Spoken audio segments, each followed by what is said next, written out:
Di naman kita sa ano, nagbaligya naman kita ng lukban. Aminin namon ano, tag-iya sa tindahan no, si ano, ano ang pangalan mo kuya?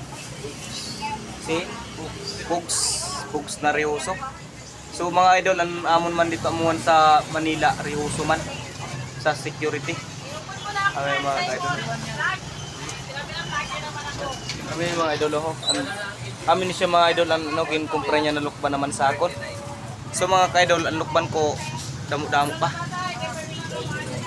So mga kaidol, ito siya dito ano, tindero. Tagyaman na babae, Kagawad. Si Kagawad Society, Rioso ato. Nakita kayo? So amin na siya idol ng mga tindahan. Kadila ka mo din sa ano? Ibingay. Sa taga Masbate ko na mga fans, mga taga-suporta ko na taga Masbate. Magkadila ka mo sa Ibingay kaya di ho adlaw-adlaw di din ano, mga gulay. So yan mga ka-idol. Sana inyo mapanood yung ano, pagtitinda ko ng ano, lukban. Ito talaga idol yung pinakatrabaho ko sa ano, dito sa probinsya. So mga idol, yun lang. Good morning sa inyo tanan.